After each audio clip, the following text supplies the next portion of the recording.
Robert, I'm very happy to see you. Another episode of the Underdog is rolling right now. And who's our underdog today? Well, there can only be one. There was a tournament in Tunisia, in Djerba island. And what a tournament it had been for Marc'Andria Maurizzi, former world junior champion, Mhm. but one of the lower rated players in this round robin event with a lot of big stars, top grandmasters. Very exciting event, but he completely destroyed the field with an amazing score of 7.5 out of 9. And that is something we should pay attention to. And well, I've selected a game, an absolutely incredible game. He played against his fellow countryman and former huge prodigy, Etienne Bacrot. And that's something I would like to discuss with you. Absolutely. Let's dive right into this. I'm curious what our St. Pauli player has to offer. Indeed, yeah. So yeah, it's a 1e4, and we get a French opening. So this is all pretty normal. It has all been played by both players before. It's the classical variation. White is grabbing a lot of space in the center, and black is trying to counter. So the typical French move c5 is there, knight f3, knight c6, bishop e3, and a6. It's one of the possibilities here for black. Now we have a first interesting moment in the game, I would say, as most people they just play here queen d2 Yes. with the idea to castle queenside, and then usually you get a sharp game with most likely position with opposite castled kings. But the latest idea here, and this has been played for quite some time now, it's the move knight e2. And it does look a bit strange at first, but the longer you look at it, the more you will appreciate it. Idea, of course, is to reinforce control over the d4 square. But the downside, obviously, is that you're obstructing your light squared bishop. And Yeah, those knight backwards move are getting, I don't know, probably because of the engines, they're becoming more popular, it seems. I sometimes the knight even goes completely back on the last row and then reassembles. So right, yeah, I've seen yeah, it no, more it's often and more often, those moves. true. I mean, it's not something you would have seen 50 years ago. Yeah. In that time, everybody would have gone for another move. But it's quite remarkable, and it's with thanks to the influence of engines, space has been much more Yeah. appreciated by top players as well. Let's have a look because it does look a bit artificial what White is doing. After Queen b6, Black hits both the pawns on b2 and d4. And White doesn't want to make any concessions with his pawn structure and defends the pawn here with the move Queen c1. That Hmm. also doesn't look like the optimal square for the queen. Interesting. So it leaves the defender on d4, but instead defends on b2. That looks super interesting. Yeah. Exactly. So everything at this point, it's perfectly well defended here by White. So the d4 square has been covered 3 times. Black is not able to break down the pawn structure at this point. So play continues here with bishop e7. And White plays c3. Like I always like these structures. Like it's really beautiful how White is covering its own pawns. And well, thanks to this structure, Black is actually struggling a bit, finding good squares for his minor pieces. In particular, knight on d7 cannot go anywhere, and because of that, also the bishop and the rook they are unable to move. Black castled. And well, it's still quite a theoretical line that has been seen in some high profile games, including Caruana against Carlsen, Norway Chess 2023. In that game, White continued here with the plan of g3, bishop g2, followed by castling kingside. But somewhat sharper idea here is to launch the h pawn. If you're seeing this opening for the first time, you think, what on earth is going on? What is White doing? Neglecting his own development, like all these pieces are kind of stuck at the back rank. But yeah, it's actually quite a common idea in a lot of French lines. Black continued here with f6. Also, typical French move to challenge the structure. And White is never going to take himself. White's play is based on maintaining the pawn on e5, maintain the structure, to prevent black from activating his forces. White continues with h5, intending to provoke some weaknesses. Love Um, it. It's exactly my style. yeah, this is your style, Yeah, yeah, yeah? yeah. Nice. So here h6, okay, then, okay, at least for a while the rook needs to wait to join play. Um, and interestingly, this was an earlier game of Bacrot. He played with the black pieces against my fellow countryman Jordan van Foreest. Jordan played here the move rook h3. That's a cool idea. It's you often see in these Nice structures. shift, So yeah. yeah, it's very nice idea. But here Maurizzi came up with almost a novelty, like the move a3. I think it has only been once or twice played before. It's also typical French move. So many pawn moves in the opening. Move 13 and 7 pawns have moved already. White's plan is here to play the move b4 at some point to force black making a decision what to do with the pawn, and hopefully the tension is going to be released. But black went here for knight a5, trying to exploit the hole on the b3 square, forking the queen and rook. And white says, okay, I want to do something about it. Just play here the move rook b1. Again, if it does look a bit artificial what white is doing, like you moved already your queen to c1 and now the rook to b1 to protect the pawn on b2. But you're basically saying, okay, place your pieces on the queen side. You're not going to do there anything. You can play a move like knight b3, but in that case you just move the queen and there's no good follow-up. Black played here this move, queen c7. So the queen is dropping back to that square, opposing the white queen on the c file. So there are possible exchanges here Yeah, it's coming up. interesting because it looks like if black dares to take any of the white pawns, they will get into big trouble, opening so many spaces and getting so many plus points. So if the knight would take back on d4, it could just go to e6, and if the pawn takes on f5, it opens up the file on the diagonal on from what is the diagonal called, from h6 to f4, for example, and so on and so on. So I have the feeling that black, although white's moves are very strange looking, it just this yeah, it keeps black on the tiptoes. It just black cannot really do any big moves right now. Maybe with the It, knight. it, it, No. it's all about restriction. What Yeah, white is what white is doing, and that's why I really appreciate white's play here. Obviously, it's not a forcing sequence for any side. There, it's more about yeah, ideas. But it's difficult for black to suggest a proper plan due to exactly. the lack of space. My guess is that by dropping back with the queen to c7, black is contemplating ideas based on a move like b5, Hmm. which is actually what happened in the game, more or less. So let's see That makes sense. Yeah. what happens. Interesting moment here, by the way. White played here this move b3, and earlier I said that actually likely the move b4 is going to be played, but you don't want to play that here because after the exchange of pawns, black may consider the exchange of queens, but you can also Yeah, the just knight install the looks knight on beautiful c4. there. So even at this point, the move b3 is aimed at preventing the knight from getting Yeah. to a more active square, and it's a pretty cool idea. Um, Probably what black should do, and was not played in the game, is take on d4, and after taking back with a pawn, you can exchange queens. Now white has to decide on how to recapture, but you have to take back with the bishop actually, because otherwise the pawn on a3 is going to be hanging. And now everything is still pretty well covered. But But white is just clearly better thanks to the pawn on e5. I mean, it's yeah. probably not going to be anything serious, but definitely very pleasant for white to play with ideas like knight c3, bishop d3, get the pieces out. Hmm.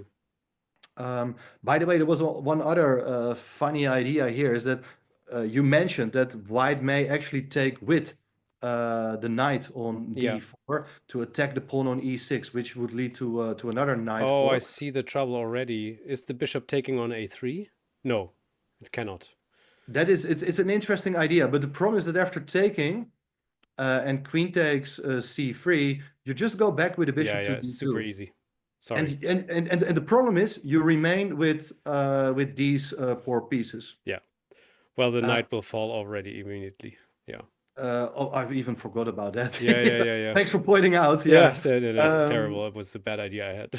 so here, actually, after taking with a knight on d4, there's one thematical idea for black. It's to sacrifice a minor piece here himself. Oh, And the point is that after doing so, you do get 2 pawns for the piece. But more importantly, you do get quite a nice pawn center and ideas to get your pieces out finally. This is the dream of any French player. absolutely. It's still totally unclear, but this sort of mess, that's what black is aiming for usually. Yeah, so interesting lines. You get to see some ideas on how the center can Yeah. collapse if white is playing carelessly. So instead, black decided here to take on e5. What would you do here as white? How would you recapture? Well, definitely with the F pawn, Yeah, that's because interesting. Yeah? I really want to open the diagonal and maybe even aim to take on h6 at one point, but that's just my silly little amateur mind. It is. It's not a bad move at all. It's actually quite good. I understand your ideas. You want to sack here and maybe get a rook over, and then it can be checkmate very quickly. What white probably has to do now, sorry, what black has to do is to take on d4 and again go for the exchange of queens on the c file. That is that's one way of playing, and at least you're not getting checkmated very soon. However, and this is actually very interesting, white decided to recapture with his d pawn instead. And of course, you're sort of giving up your center, but you still have a nice grip with pawn on f4, with a pawn on e5. Black expands on the side where he is stronger. Played here the move b5. And these pawns, they look pretty impressive. As black is looking for a way to generate some activity, but it's not really clear how that is gonna be executed. So white played here g3, bishop b7. Now you gotta watch out. If Oops. you want to hit the weakness on e6 with your bishop, then the pawn will go to d4 with a discovered attack on the bishop and the unprotected knight. So instead, white has to play more calmly here with this move bishop g2, overprotecting the knight on f3. And okay, it's not really clear. What do you think? What is black going to do here? I mean, we can play, let's say, one more move, like rook ac8 was played, and white castled. Hmm. Now white has opted for this plan with g3, bishop g2. This rook lift no longer makes sense. So it's better to castle. But it's interesting. What do you think? What is black going to do here? Well, it will try to find a way to open up the queen side somehow with the pawns rushing forward, I guess. But Right. of course, yeah, and that is the whole problem. There's almost no piece on the king side, and I think this can quickly backfire. Still, it's interesting because from the moves that white made, it didn't even seem that white wants to attack on the king side. I would have played a lot of different moves before. That's exactly the reason I decided to pick this game, because it looks like it's just going to be a sort of positional maneuvering game from now Yeah. on. But just watch, and the game will be over in, I think, 3 moves now. So that is remarkable. But let me point out what black is looking for opportunity with one of his pawns, but it's never going to work. If you ever play d4, I'm just going to take the pawn, and maybe you have a bit of compensation, but it's a pawn after all. Another move, something like b4, well, you can take, for instance, and then the d4 square can be used by one of the knights, and then you're hitting the pawn on e6, and that's really problematic. And the alternative to play c4, well, that would just lock up the queen side. You just keep it closed over there.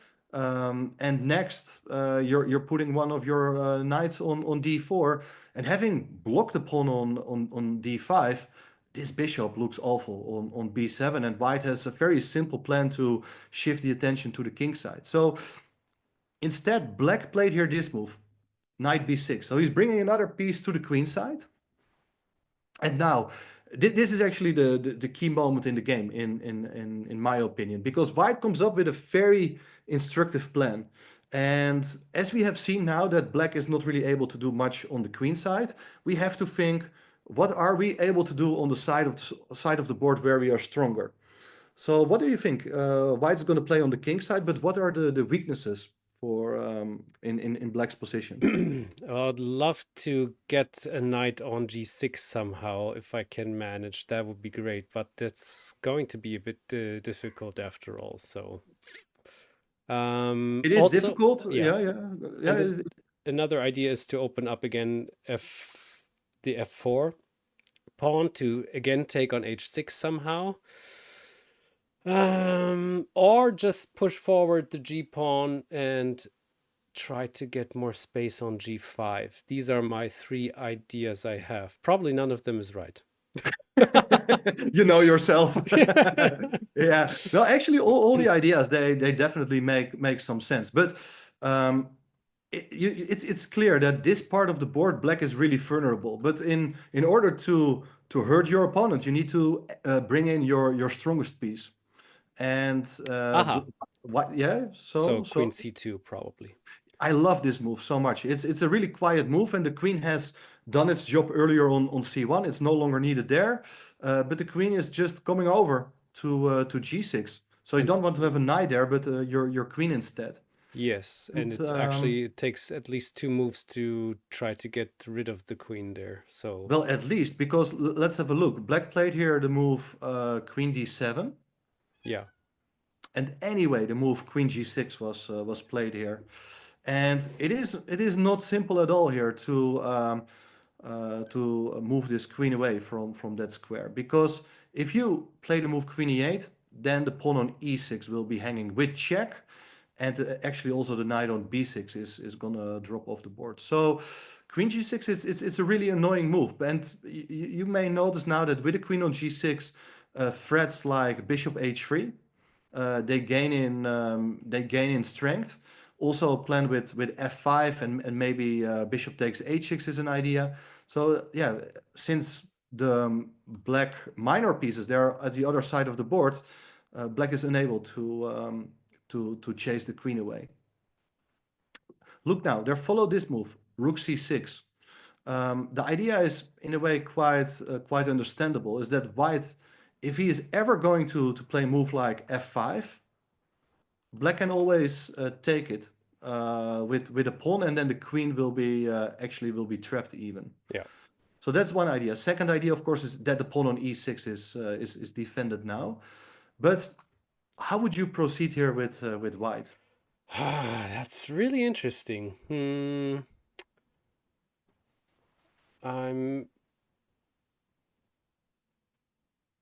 I have to think for a short moment. I hope you at home are doing the same.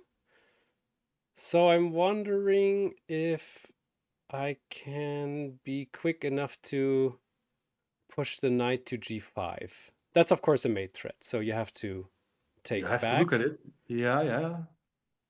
And probably take back with oh well, with the pawn it's difficult because then our pawn goes to h6. Yeah, indeed. Again, threatening checkmate. Yeah, but then the rook goes to f7. If you defend it like that, Then we just take on g5.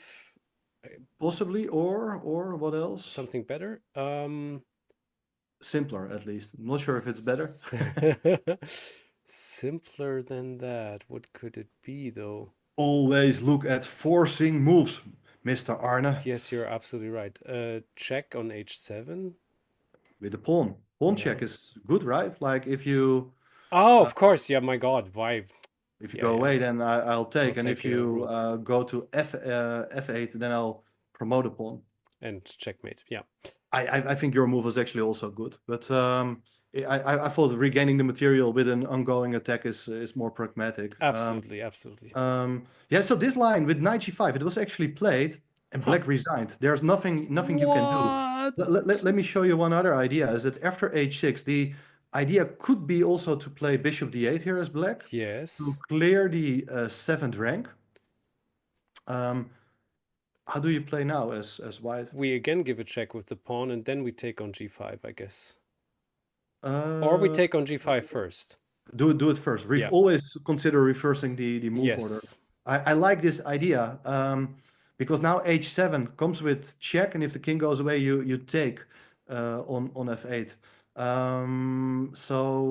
Yeah, black cannot really do anything. There will follow this sequence. Again, if you play rook f7, it's the same idea as we have already discussed.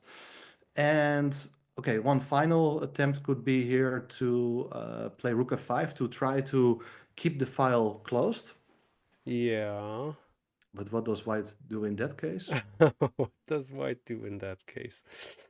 Mm, oh, no, that's not working. There's a knight stopping. Oops, sorry for the alarm. What can white do instead? That is such a great question, isn't Keep it? it simple. Keep it simple. You know your opponent wants to try to keep the file closed, the F file. So Yeah. So we just take with the rook? no, We shouldn't. Oh, is it just g4? exactly. Oh, wow, Just that is very simple, yeah. just hit the rook, and black doesn't have a good square available on the F file to prevent white's activity. If you take on E5, it's the same checkmating procedure once again. What Yeah. the heck? Yeah, and actually quite funny is that if you since you're threatening mate on h7 after knight g5, you have to take. Even taking with the bishop is Yeah, it's that not was the other gonna work. option. Yeah, then you take with a pawn, and you have massive threats like taking on h6, taking on f8. The other rook can come in, and look at these pieces on the queen Yeah. side. It's absolutely it's horrible. It's actually quite nice to see how black's strategy completely failed in this game. So yeah, remarkable. Yeah, this position. What a game. It Yeah. looks like it's going to be a quiet game, but 3 moves later, it was just over. Thanks to that beautiful idea of bringing in the queen, followed by knight g5. How insane. I mean, I don't know how much time both players had, but probably Andrea thought about this move beforehand. And Yeah, I think first of all it was kind of good preparation. So yeah, even though Bacrot played this kind of line various times, it's always a bit different. So Bacrot definitely spent more time, yeah, I'm not sure how quickly the moves were played, but it was not a time trouble game. I think Maurizzi knew the ideas probably a bit better than his opponent. And okay, when you know that you have an overwhelming advantage and your opponent is unable to do something at one side of the board, attacking play becomes easier because you can concentrate just on all your opportunities on the king side. magnificent game, Robert. Well found and nicely spotted, and how informative it is to, yeah, give your own chess ideas some boost, probably. I have the Indeed. feeling mine already did. Yeah. My pleasure. Yeah. All right, thanks a lot.